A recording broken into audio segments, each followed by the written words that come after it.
If you or your loved ones were exposed to toxic water at Camp Lejeune and lived on or near the base for at least 30 days between 1953 and 1987, you now have less than 2 months left to file a claim against the government. The deadline to file is August the 10th.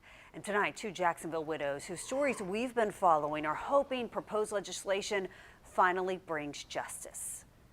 You kind of get a sense of feeling is this really going to happen?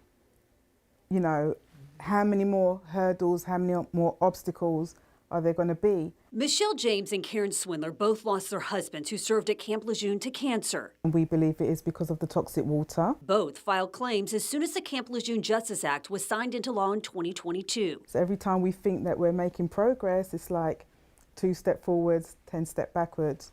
So the Department of Justice, Department of Navy, they've been fighting tooth and nail, basically to try and discredit that a lot of these claims were due to the water. According to the government, the water at the North Carolina Marine Corps base was tainted by industrial solvents and other hazardous chemicals.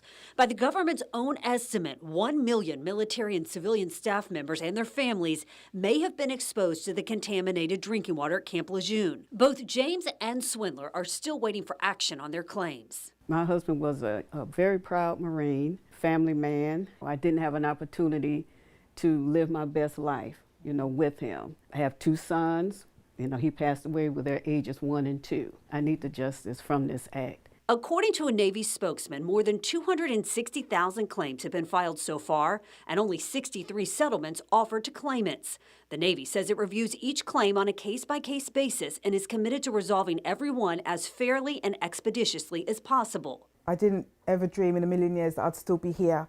It feels like we're still at the beginning. I know we have moved a lot forward, but it just feels like it's a slow pace. New legislation with bipartisan support has been introduced to help remove barriers prohibiting veterans from securing benefits they're entitled to receive.